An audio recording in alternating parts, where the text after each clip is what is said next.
watch the proceedings starting tomorrow, 10, 11, 12, 13, and then 14 is a Sunday, so 15, right? Walang Sunday so far, ha? So far, walang Sunday. Pero kanina napag-usapan, napapayagan yung Saturday, so 13.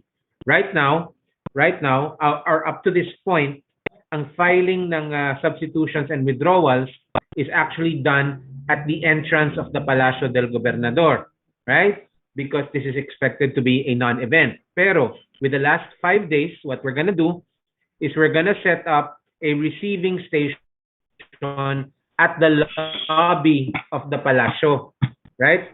There is a meeting right now that's ongoing that will decide how and how media coverage will be done. Pero let me tell you now, it will not be outside anymore. It will be inside, doon sa lobby ng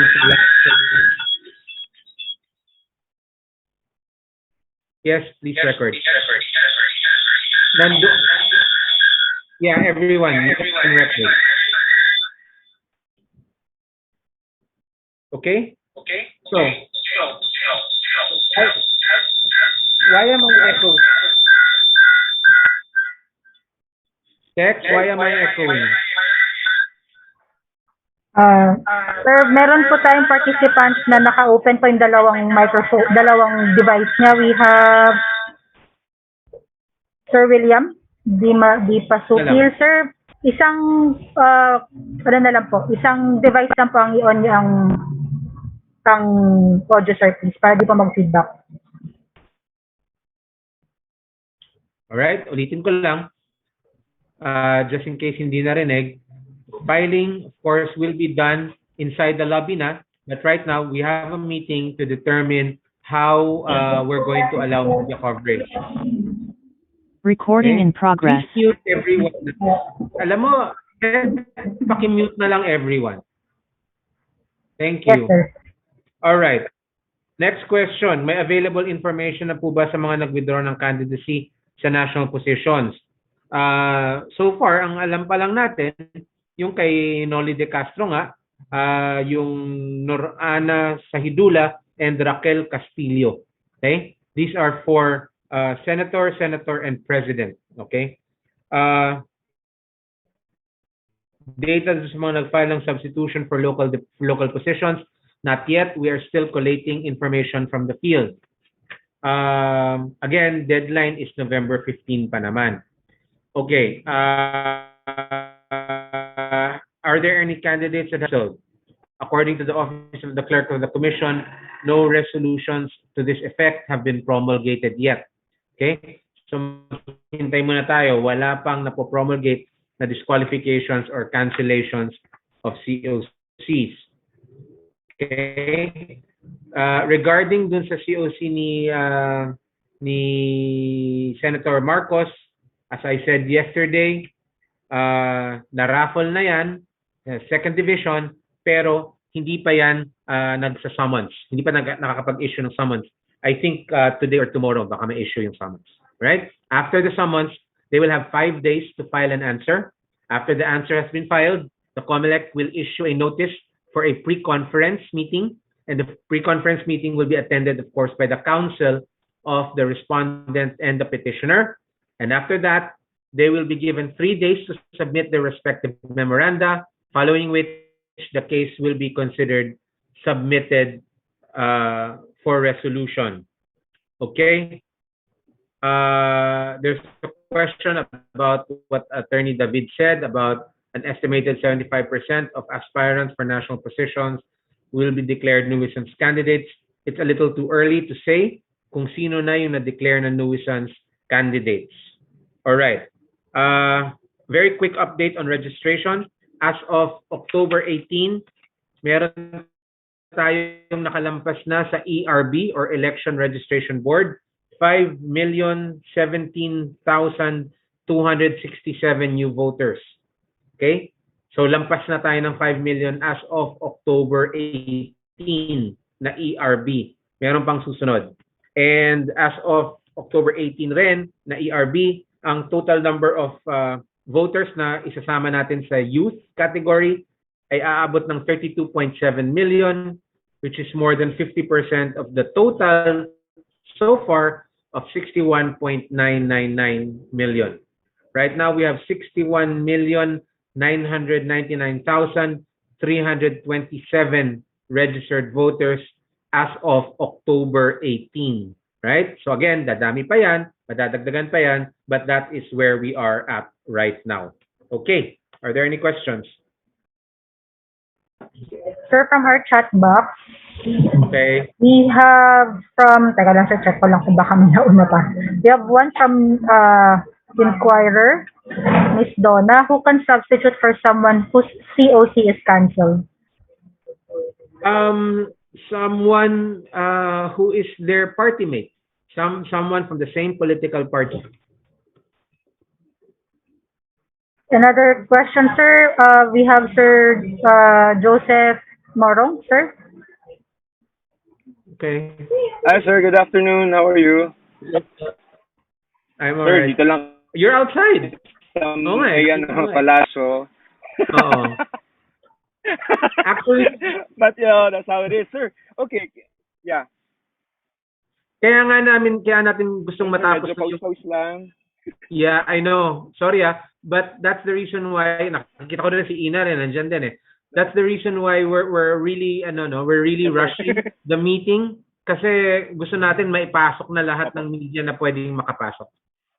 Pasensya na. Yes, sir. Pasensya na sa Sir, delay. no problem, sir. Appreciate po. Sir, okay. Related to the Donna's question, can you walk us through the process, sir, of filing? No, somebody has to withdraw first, no, before somebody can substitute. And as of now, there has not been any withdrawal as far as the major parties are concerned. Correct? Correct. In order for there to be a valid substitution, there must obviously first be a withdrawal. Kasi kung walang withdrawal, wala ka namang isa-substitute. So, whoever has filed a COC from October 1 to October 8, they will have to come to the Comelec and to file a cancellation or withdrawal of their candidacy.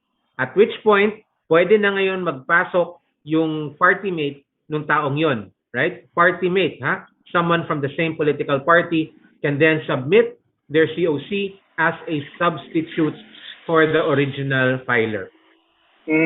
So, sir, let's just address na lang the elephant in the room. In the case of Mayor Sara, HNP siya, which Yes. is a regional party, she cannot file as HNP, correct?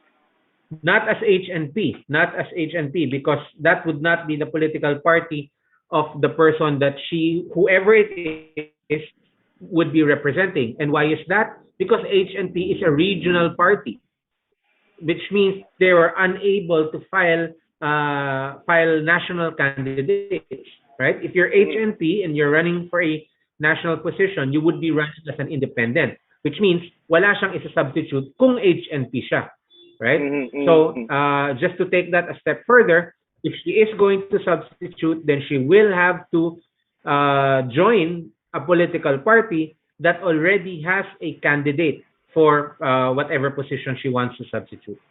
Okay. Sir, yung procedure, yung withdrawal personal, sir, yan, no? Pero yun pong substitution, kahit paper na lang yan, as what happened in 2015, tama? Pwedeng representative, yes. But the withdrawal is in person. Okay. Sir, ano lang, for soundbite, sir, last na lang, sir, for on the subject, yun pong, for soundbite purposes lang, why is this available, this remedy to substitute under the Omnibus Election Code and your concurrent resolution? This remedy is available because it is a necessary remedy, no? You want to make sure that the political party is not unduly disadvantaged by the sudden withdrawal of a candidate who has filed under their aegis. So, because of this, the law protects the rights of the political party by giving it the right of substitution. Note that an independent candidate who withdraws does not have the right of substitution in that particular case. So, if you have a political party, then the political party has an interest in that position being contested in the elections. So, they will have to be given the opportunity to replace someone who suddenly withdraws. Do you think, sir, that this is being abused, or, well, since it's available, then, you know, anybody can avail of it? Right. And by definition, it cannot be abused precisely because the law allows it to be done. So again, I would question the use of the word abuse. However, it is clear that that it is perhaps time to maybe add some regulations to this. Right? Maybe there is room for some legislative action to make sure that this cannot be used on a whim, because the law has a very laudable concern. No? It's a very laudable goal. But unfortunately, it would seem that it is now possible to do this whimsically. And maybe there is time or maybe there is an opportunity to regulate the exercise of this right. Sir, yung kay Marcos na lang po, papel-papel na lang, sir, to wala ng personal hearings. Papel-papel na lang ito unless someone asks for a hearing to propound clarificatory questions. Okay, sir. Thank you for your time and appreciate it. Thank you, sir. All right. Any questions from anyone else? Sir, we have Melissa from CNN, Mel. Sige. Sir, good afternoon. Sir, clarify ko lang, sir, what triggered the decision to open the substitution this weekend, or at least Saturday so far, sir? Well, it's the last day, and we know as a matter of history that Filipinos love last days. And so we're a little concerned na kung magdagsaan dito yung magwi-withdraw, which is required because it's personal, baka magkaroon sila ng supporters na kasama. And so we have to push it inside, right? Because if it were just outside, I don't know if you've seen the building, but the entrance of the Palacio is right next to the street, which means if you're doing the transaction there, then it is actually predisposing to crowds. No? And just as a matter of anticipation, we move it inside so we can control the crowds better.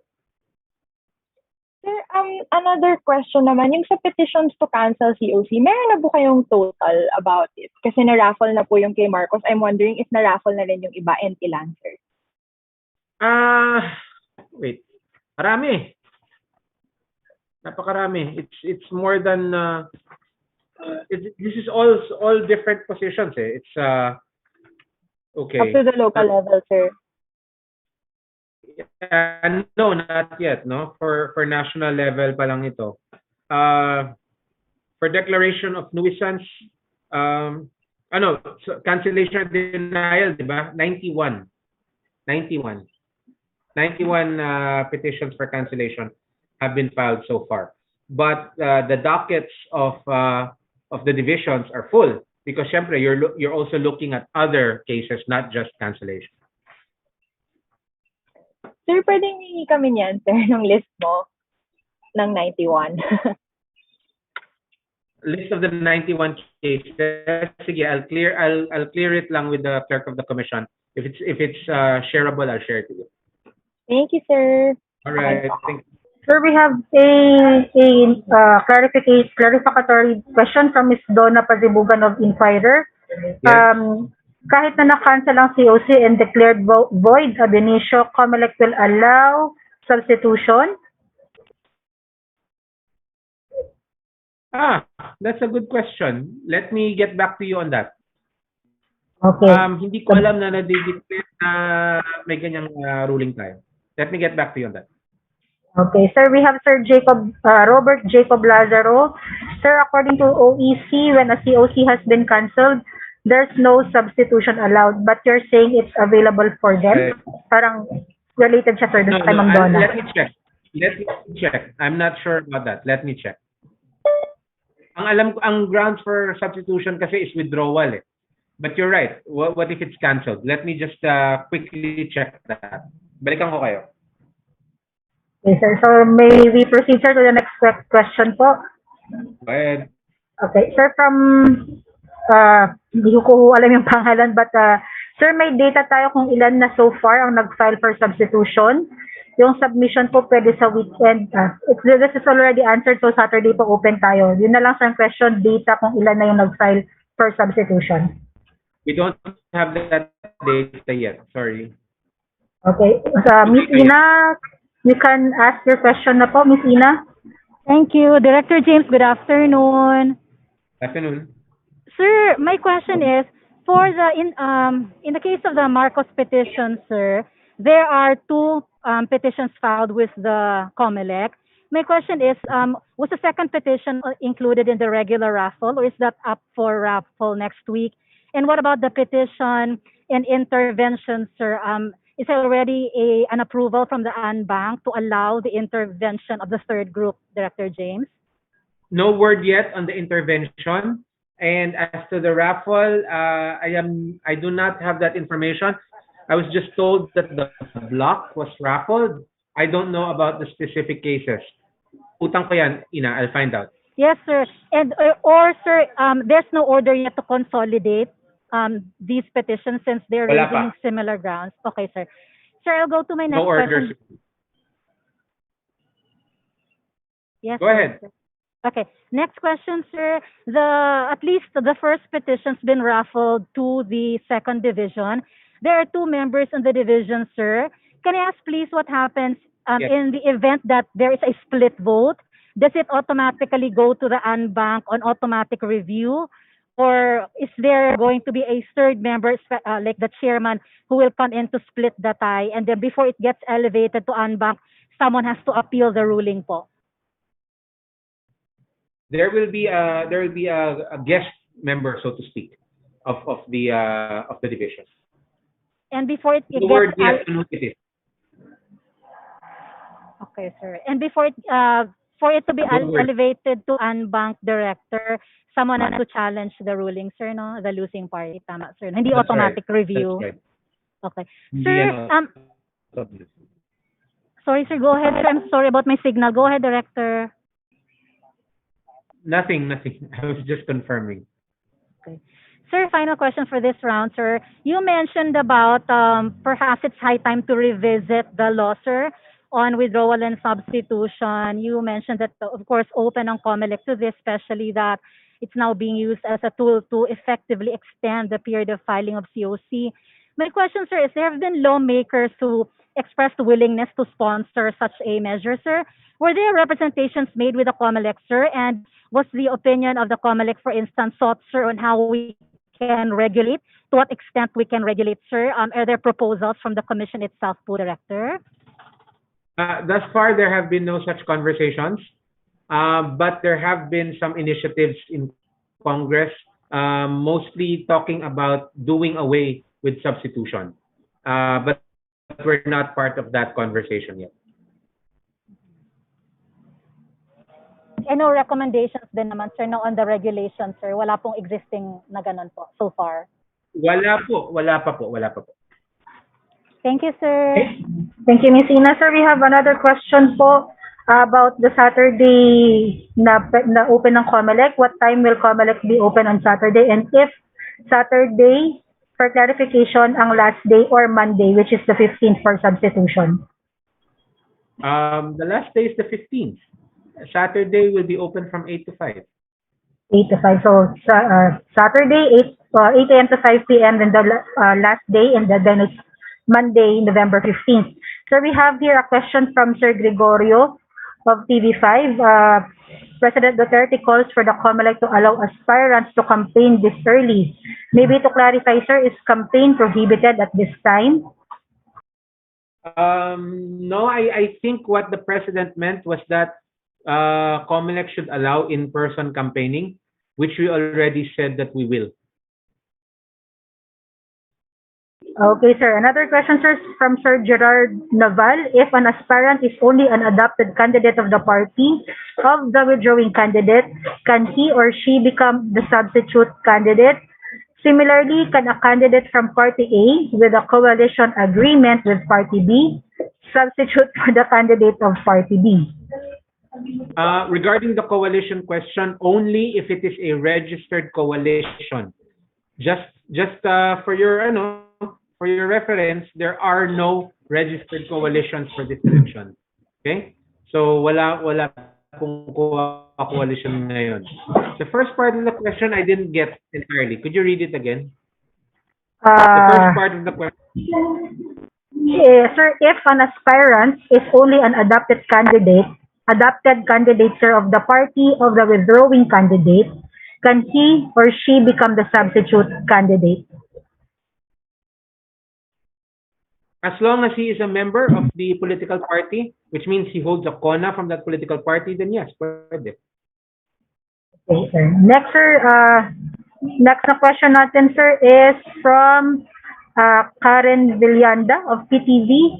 Sir, under OEC, hindi po ba may amount lang kung magkano dapat gastusin per voter ng mga kandidato pagdating ng kampanya? But how does Comelec monitor that, and can it be a ground for disqualification? Hindi na po OEC yan. Ano na po yan? Hindi ako nagkakamali. Kasi na-amyendahan na yan eh. Kasi tumaas na, no, from the OEC. But yes, there is a spending limit. There is a spending limit. Ang monitoring yan is through the use of the Statement of Contributions and Expenditures, or SOSE. Sa dulo yan. So we will ask the candidates to submit a statement that contains their basically an enumeration of their expenditures and the contributions that they have received. That will be evaluated against the spending limit provided by law.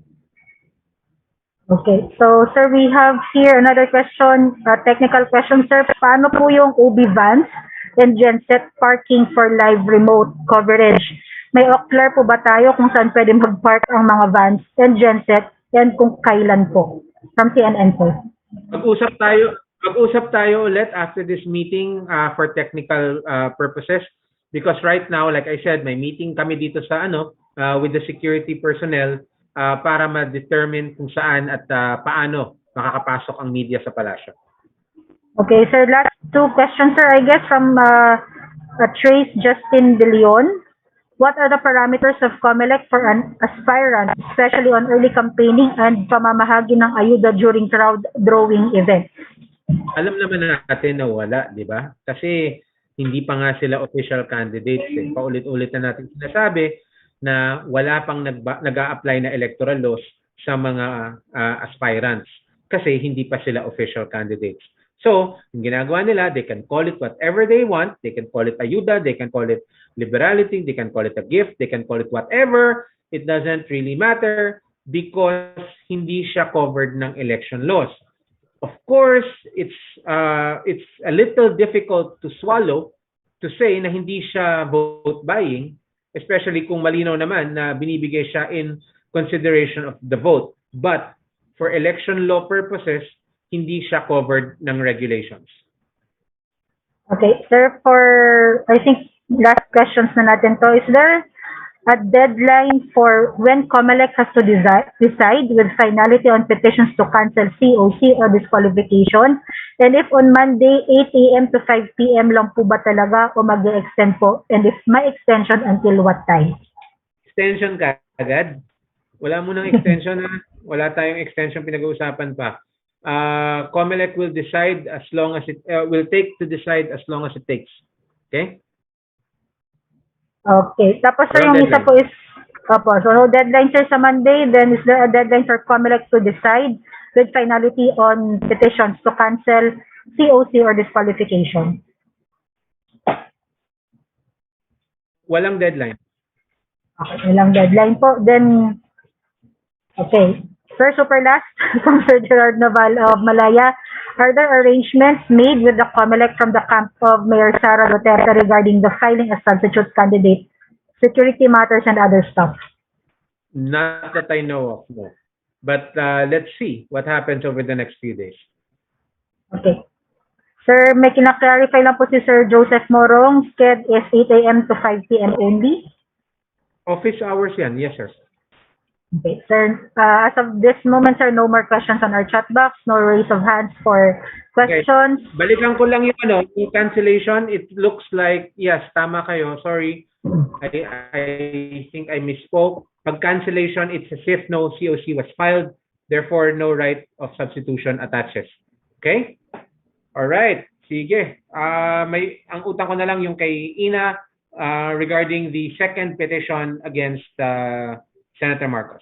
All right. And the consolidation, the question of consolidation. All right. And the OB van, sir. I'm sorry? And the OB van, sir, yung technical aspect po ng coverage. Okay. Right. Oh, of events. All right. Thank you very much, everyone. Thank you, Director.